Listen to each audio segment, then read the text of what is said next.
Perang Iran melawan Amerika Serikat dan Israel telah berlangsung selama kurang lebih 1 bulan dan belum ada tanda-tanda mereda. Justru konflik tambah panas dengan bergabungnya kelompok Houthi di Yaman dan juga pihak Iran ini dan Ukraina juga yang kemudian menawarkan negara Arab Teluk untuk sistem anti-drone Iran. Nah, lantas seperti apa kekuatan Houthi yang terlibat dalam perang Iran Amerika Serikat dan juga Israel? Bagaimana perang Timur Tengah ini bisa dihentikan di saat pelakunya justru bertambah? Kita akan bahas bersama dengan pakar strategi Pusat Pengkajian dan Penerapan Angkatan Udara dan juga alumni US Air War College Marsma Purnawirawan Agung Sasongko Jati di studio. Selamat pagi Pak Agung. Selamat pagi. Baik, dan ada juga yang bergabung dari sambungan Zoom, saudara pengamat politik Timur Tengah Mahfuz Siddiq. Selamat pagi Pak Mahfuz. Selamat pagi Pak Mahfuz. Pak Mahfuz, untuk audionya bisa dibuka Pak? Baik. Saya ke Pak Agung dulu. Pak Agung, kita lihat ini ada pihak baru yang kemudian jump in gitu ya di dalam konflik ini, Houthi di Yaman. Beberapa waktu lalu hanya sempat memberikan statement gitu ya, mengancam, tapi kemudian tidak lama kemudian langsung benar-benar menyerang. Kalau Anda melihat mungkin serangan yang dilakukan oleh Houthi ke Israel beberapa waktu lalu, ini seperti apa Anda membaca kekuatannya gitu Pak?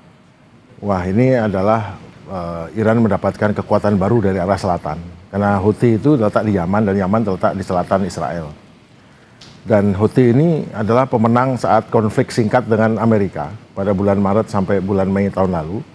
Saat mana Houthi waktu itu dengan alasan membela Gaza, mereka menyerang Israel dan juga menyerang kapal-kapal Amerika, dan Amerika membalasnya dengan serangan selama 2 bulan penuh, serangan udara yang menghancurkan banyak hal di Houthi. Tetapi Houthi masih eksis, dan pada akhirnya Trump dengan hitung-hitungan bisnisnya, ini untuk apa saya ribut-ribut dengan kelompok kecil di ini, akhirnya dia buat kesepakatan bisa mendeklar saya menang Amerika dengan Houthi berjanji tidak menyerang kapal Amerika lagi, meskipun Houthi terus nyerang Israel. Itu artinya dalam saat itu jelas Houthi menang posisi, meskipun secara propaganda Trump mengklaim Amerika menang. Nah, sekarang terlibat nih Houthi dengan memiliki kemampuan teknologi tinggi, sanggup menerbangkan drone jarak jauh dan jaraknya lebih dekat dengan Israel, dan sanggup juga mengoperasikan bahkan rudal hipersonik Fatah. 2 itu punya dia.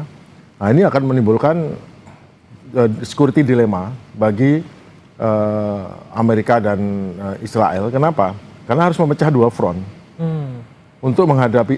Jadi dalam operasi perang modern dari dulu dan sekarang itu bahwa kalau kita mau menghadapi suatu pihak, kita minimal mempunyai kekuatan 2 kali daripada kekuatan lawan.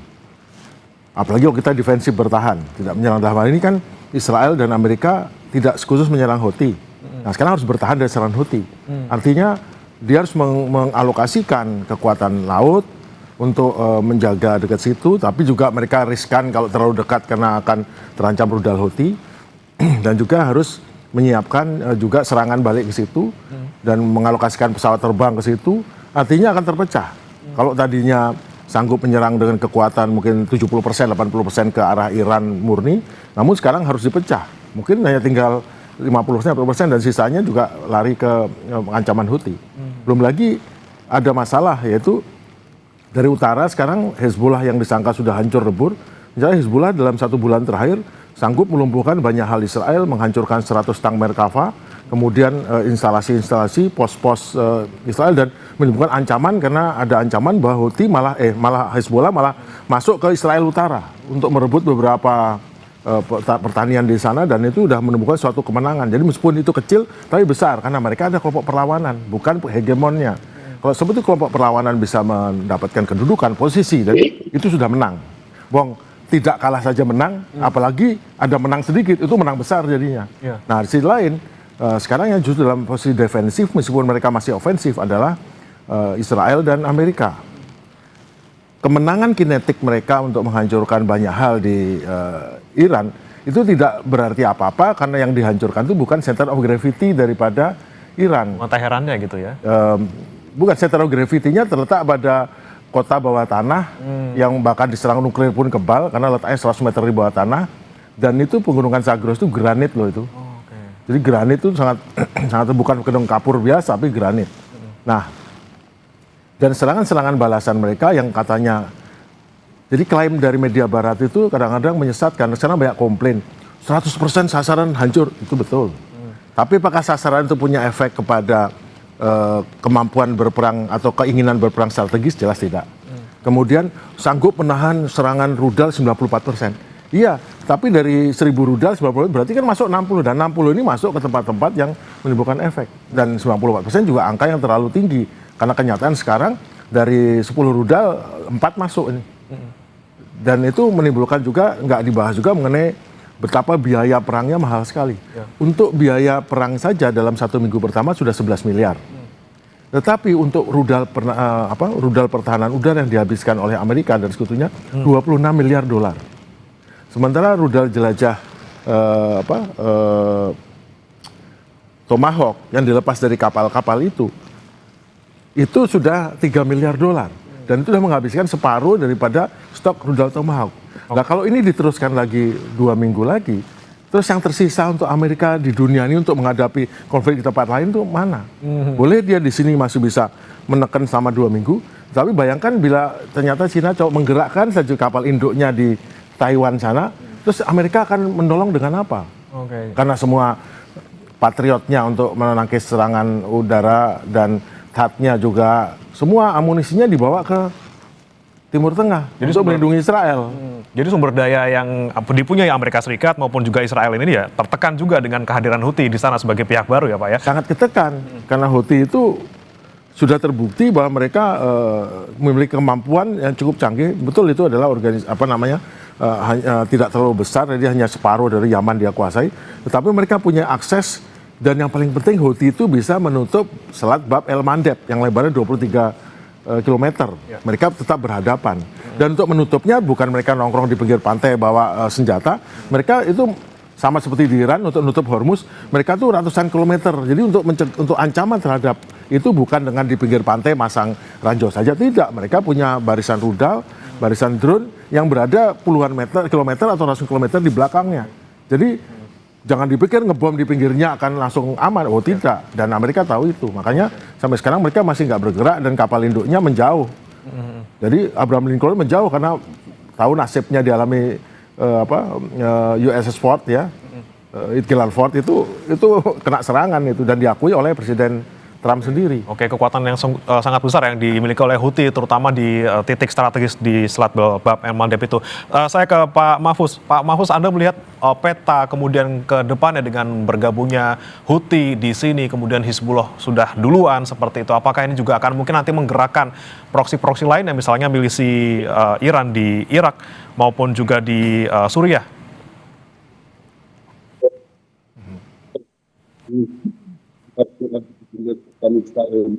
Pak Mahfuz, mohon maaf Pak, untuk suaranya belum terdengar di sini Pak. Halo, ya, sudah ada suara saya? Ya, silakan Pak. Ya.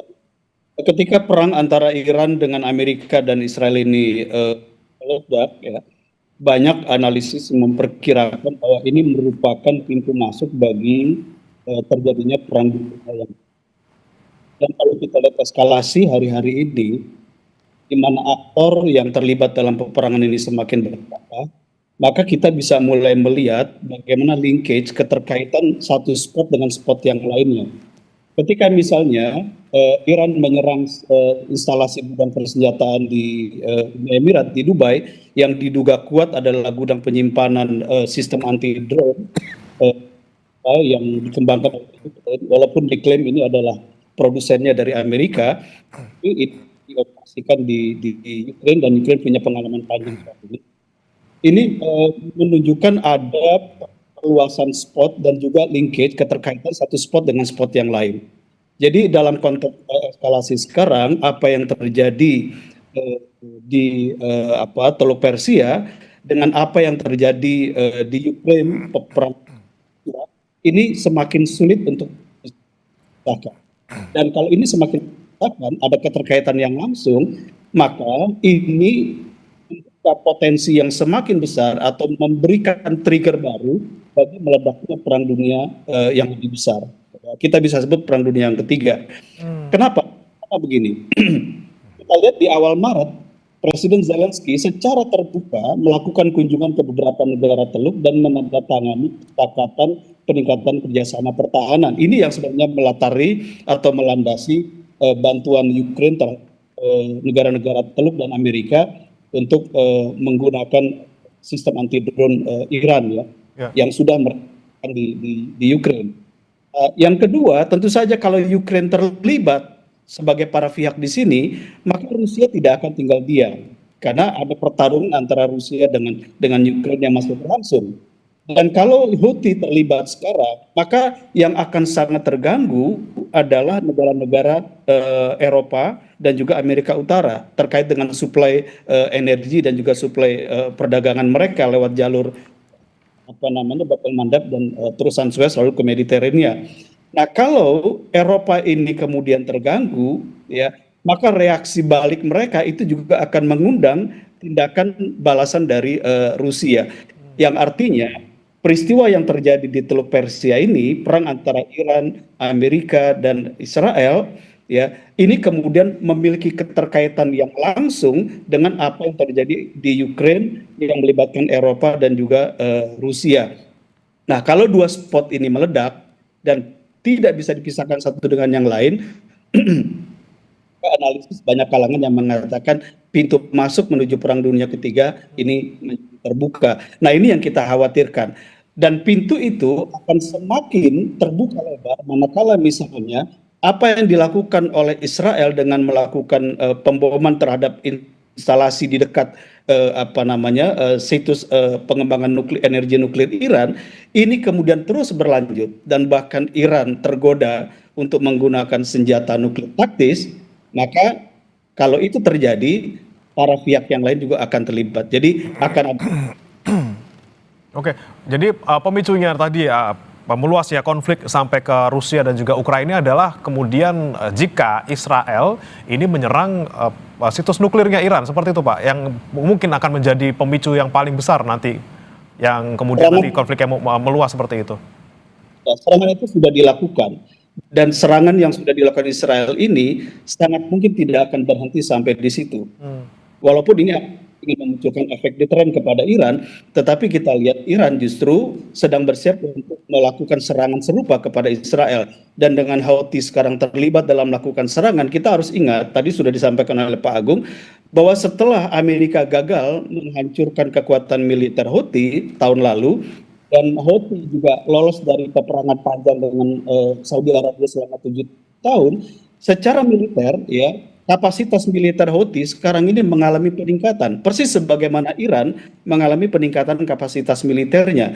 Dan kalau dua choke point yang dikontrol dua kekuatan ini, yaitu Selat Hormuz dan kemudian Selat Bab el-Mandab, ini betul-betul ditutup dan dikontrol oleh dua kekuatan ini, maka dunia ini akan mengalami krisis global. Dan krisis global ini, terutama Eropa akan menghadapi hantaman yang paling kuat. Ini juga akan mengundang reaksi balik dari mereka. Inilah yang menurut saya eskalasi besar, eskalasi skala global yang sangat mungkin terjadi dalam waktu depan. Oke, baik. Saya kembali ke Pak Agung. Tadi Pak Agung kita bicara soal Houthi yang kemudian terlibat dalam konflik tidak hanya sekarang tapi juga beberapa waktu lalu gitu ya. Kalau Anda melihat apakah kemudian bisa berulang nih, kemudian Amerika Serikat bisa dalam tanda kutip dikalahkan oleh Houthi gitu di konflik yang sekarang ini? Bukan dikalahkan, Arab Saudi aja dikalahkan Houthi. Jadi gini, dalam perang saudara Yaman, di mana Houthi itu salah satu faksi di dalamnya, Houthi itu diserang oleh pasukan koalisi, antara lain yang ikut adalah dari Uni Emirat, dari Saudi, dari Maroko, dengan segala macam persenjataan hebatnya, menyerang dengan semua persenjataan Amerika, F-16, pesawat F-15, semua menyerang dan Houthi. Houthi tetap survive, bahkan Houthi berhasil melakukan serangan, dan yang paling ampuh adalah serangan kepada kilang minyak, 2 kilang minyak besar di Arab Saudi, berapa tahun yang lalu, menghancurkan 2 kilang minyak dan langsung 5% suplai minyak dunia turun, harga minyak dari 60 naik ke $100, itu telah membuat akhirnya berhasil memaksa Saudi untuk mencari damai dengan China sebagai model penghubungnya dengan Teheran, Iran, dengan harapan supaya Teheran stop Saudi, dan memang stop. Jadi Houthi itu sekarang ada kekuatan militer yang sangat kuat secara organisasi, secara ideologi. Dan sekarang masalahnya adalah kan kemarin Israel membunuh Imam Ayatollah Ali Khamenei. Nah itu juga adalah merupakan semacam pimpinan keagamaan bagi Houthi yang kebetulan juga Syiah ya. Jadi itu juga ada secara ideologi ada dan secara militer ada. Dan memang Houthi makin kuat makin ini, dan sehingga menjadi kekuatan yang diakui dan mampu menahan serangan koalisi negara Arab dibantu Amerika dan berhasil membuat Amerika tidak melanjutkan serangannya, Donald Trump ya.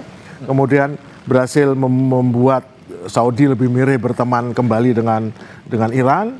Berarti memang Houthi adalah, jadi memang Teheran itu sadar bahwa dia tidak bisa simetris warfare atau satu berhadapan tank dengan Amerika, maka dia berhadapan dengan menyebar pengaruhnya, kekuatannya dengan Houthi, dengan Hezbollah, dengan fraksi di Irak namanya, ya, kemudian di Suriah juga, dan juga di Hamas.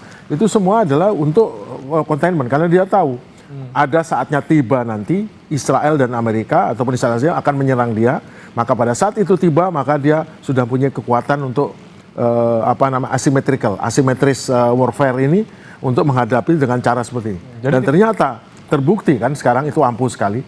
Jadi mungkin kita tinggal tunggu waktu nih Pak, kalau kita melihat sudah ada Hizbullah, kemudian ada Houthi, tinggal nunggu yang di Irak sama di Suriah untuk bergerak juga. Sudah bergerak. Sudah bergerak, kan mereka sudah declaration kemarin. Oke. Mereka sudah aktif menyerang NATO dan Amerika untuk unsur pergi dari Irak. Dan sudah berhasil beberapa pangkalan, bahkan camp Victoria yang besar di Baghdad itu sudah disuruh pergi.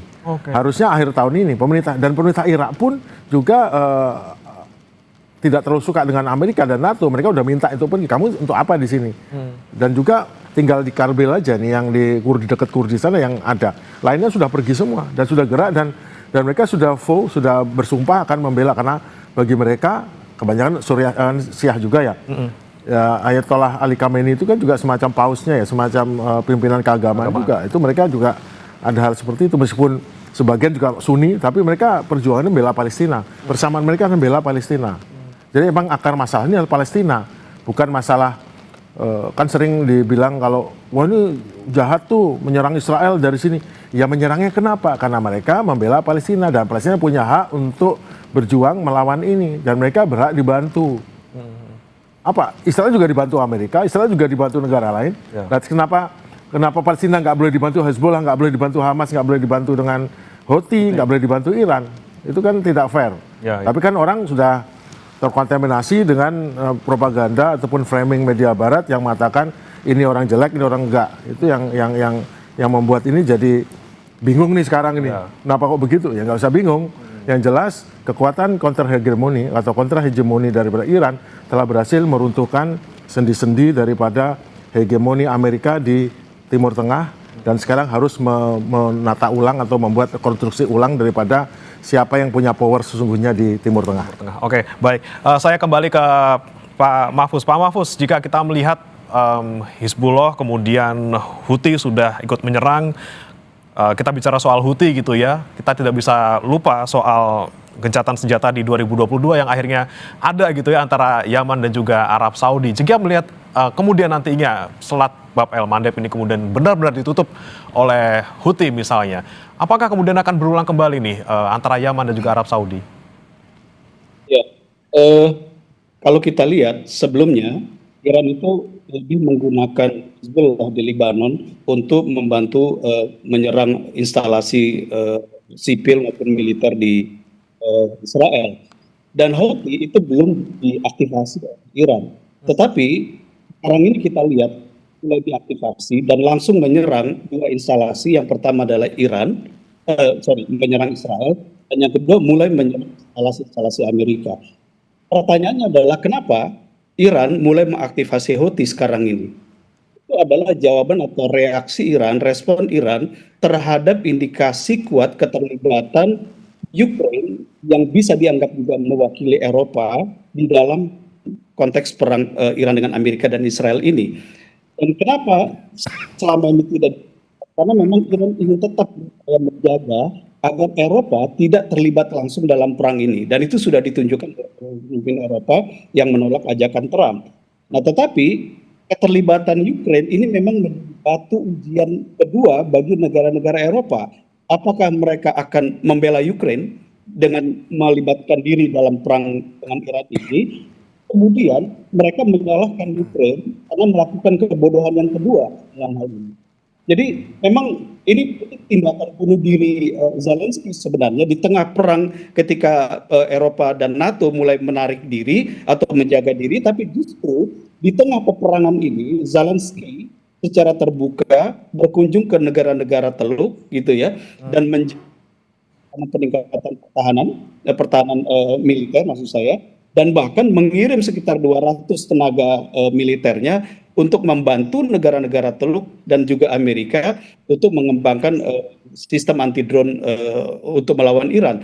Jadi ini semacam deklarasi terbuka dari Ukraine. Dan inilah makna dari pernyataan pimpinan Houthi yang mengatakan bahwa jika ada kekuatan lain yang masuk dalam perang ini, maka Houthi akan turun tangan, Houthi akan terlibat. Jadi ini langsung makna yang jelas sekali sikap Houthi dalam respon Ukraine. Jadi apakah ini akan mengundang Eropa masuk ke wilayah ini, atau justru Eropa akan menahan diri dan menyalahkan Zelensky? Ini nanti akan kita lihat.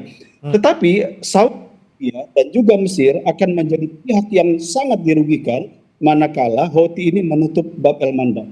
Kenapa? Karena ya semua jalur perdagang lewat terusan Suez ini kan harus lewat Bab el-Mandab dulu, termasuk juga untuk Saudi. Jadi saya kira ini juga akan menjadi tekanan bagi Mesir dan Saudi. Nah, tinggal persoalan adalah tekanan ini akan diarahkan kepada Iran dan Houthi atau tekanan ini diarahkan kepada Amerika untuk menghentikan perang. Ini yang masih harus kita tunggu. Oke, baik. Kemudian kembali saya ke Pak Agung. Pak Agung, jika kita melihat Ukraina yang sudah mulai ingin terlibat gitu ya, dan kemudian kita curigai atau kita bisa lihat bahwa Rusia juga sudah terlibat sebenarnya di konflik ini, tapi dari belakang gitu, dengan memberikan misil, ada yang bilang ini memberikan citra satelit ke Iran gitu ya, untuk lokasi-lokasi pangkalan militer Amerika Serikat di Timur Tengah gitu. Melihatnya seperti apa nanti kalau misalnya memang benar-benar bisa terbuka gitu antara Rusia, kemudian Iran, kemudian Amerika Serikat, Israel, dan juga Ukraina dalam konflik ini? Seperti apa kemungkinan ke depannya, Pak? Iran itu adalah kontra hegemoni terhadap Amerika Israel di kawasan. Ukraina adalah kontra hegemoni untuk Rusia. Dengan Rusia sendiri kontra hegemoni untuk NATO. Jadi ada double kontra hegemoni. Jadi kita harus melihat dari teori hegemoni khususnya Gramscian ya. Jadi power ini siapa yang punya power sesungguhnya.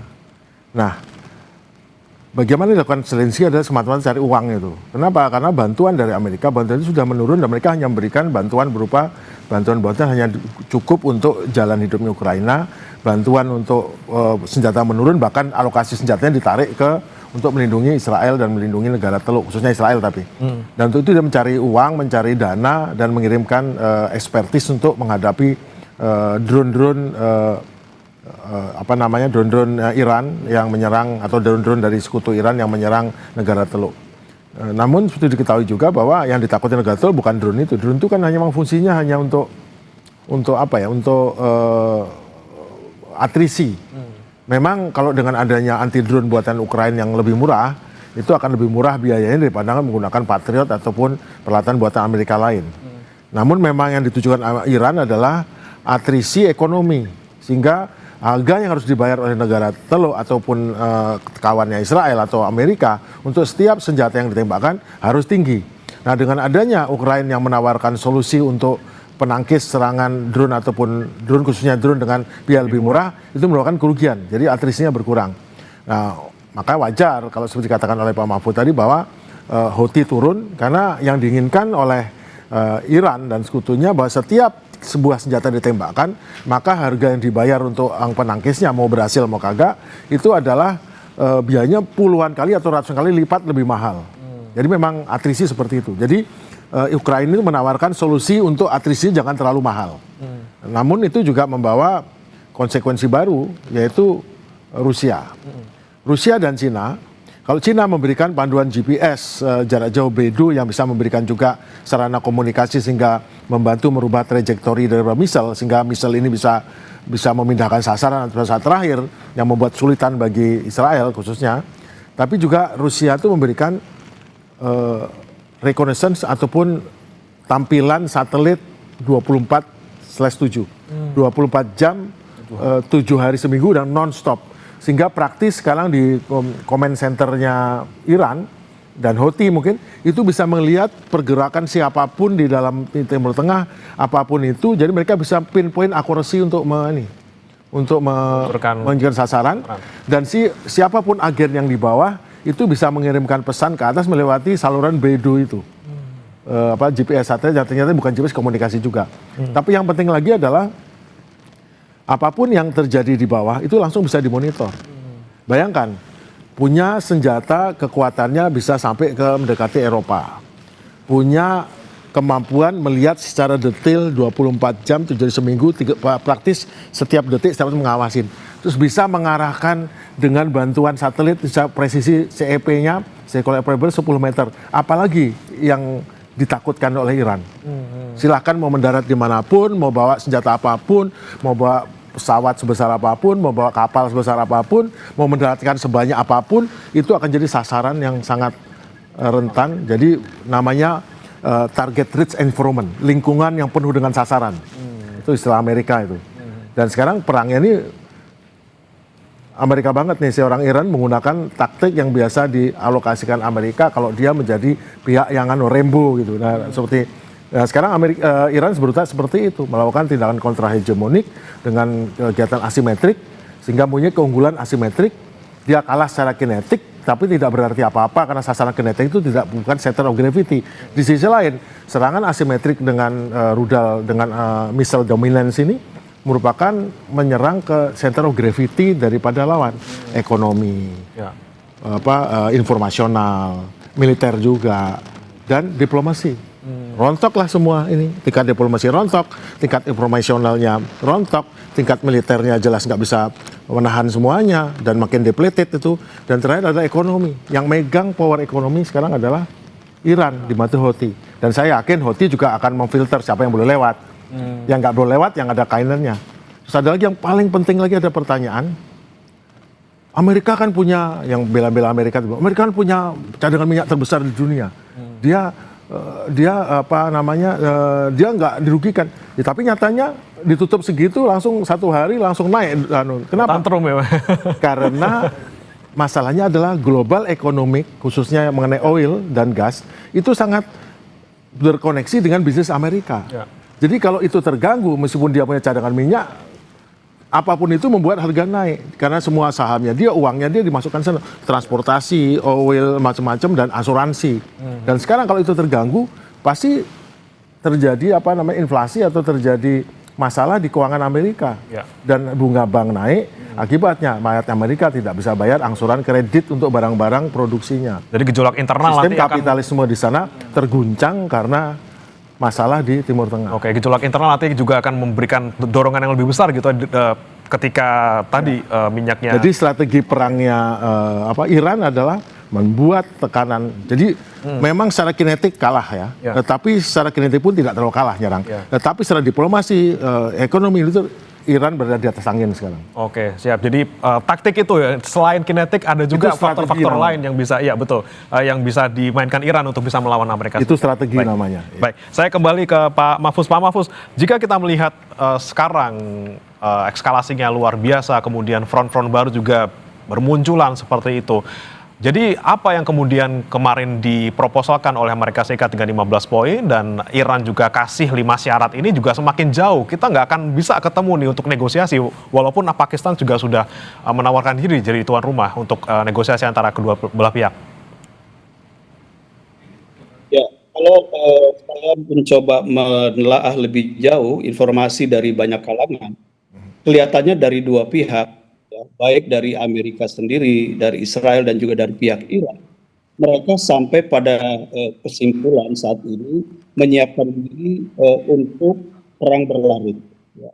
Jadi proposal damai yang sebelumnya ada 15 poin, lalu ada counter negosiasi 5 poin dari Iran, ini kelihatannya akan stuck, akan tidak berlanjut, dan masing-masing pihak akan menyiapkan perang berlarut. Nah, kalau perang berlarut ini dilakukan atau diskenariokan, maka bisa dipastikan kekalahan ini akan sangat telak dialami oleh pihak Amerika dan sekutunya. Kalaupun ada pihak lain yang terlibat, ya seperti tadi Ukraina, Eropa misalnya terlibat, maka ini juga akan menimbulkan guncangan dan tekanan yang jauh lebih berat karena ini akan memicu krisis ekonomi global, bukan saja krisis ekonomi global, tapi krisis ekonomi global.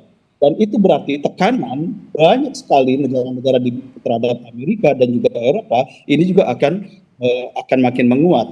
Dan yang kedua yang penting kita catat bahwa apapun skenario itu para pihak yang sekarang dalam, tetapi ada faktor yang akan sangat menentukan bagaimana kelangsungan perang ini, yaitu faktor politik domestik.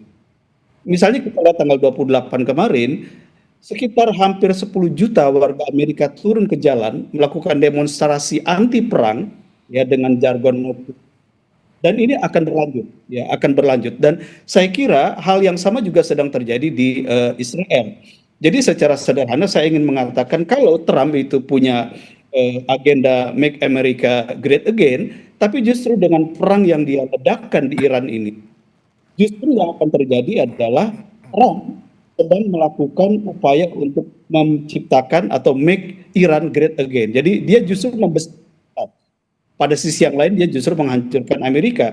Begitupun Netanyahu, ketika Netanyahu punya ambisi dalam perang ini mulai mempropos agenda the greater Israel, Israel yang lebih besar, yang lebih luas cakupan wilayahnya, justru yang terjadi dalam 1 bulan peperangan ini, yang terjadi adalah bukan Israel yang semakin besar, Israel yang semakin luas, tapi Israel yang semakin teralienasi. Dia teralienasi dari dunia, dia teralienasi dari sekutu-sekutunya. Kalau kita lihat negara-negara Eropa itu sangat tidak favorable sikapnya terhadap Israel.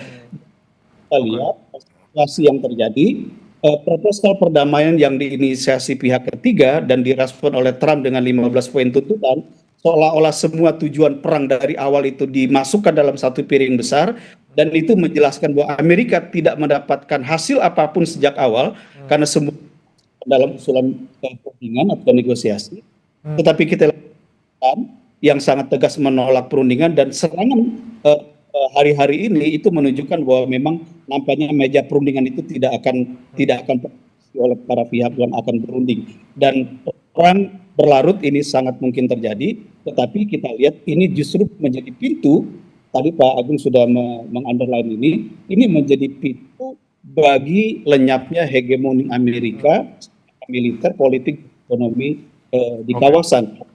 Ini juga negara-negara teluk. Akan sulit, akan ada perundingan antara dua belah pihak, dan jika Amerika Serikat tetap ingin lanjut, justru nanti mereka yang akan rugi sendiri gitu ya. Dan kita nantikan seperti apa kemudian ke depannya, nanti Amerika Serikat apakah akan terus melakukan strategi seperti ini atau tidak. Dan apapun yang dilakukan Amerika Serikat, tentu kita berharap semuanya ini bisa segera berakhir seperti itu. Terima kasih Pak Mahfuz Siddiq, pengamat Timur Tengah, sudah bergabung bersama kami di Sapa Indonesia Pagi. Dan studio juga ada Marsma TNI Purnawirawan Agung Sasongko Jati, pakar strategi Pusat Pengkajian dan Penerapan Angkatan Udara, sudah bergabung juga bersama kami di studio. Terima kasih Pak Agung dan juga Pak Mahfuz. Terima kasih. Saudara, jangan beranjak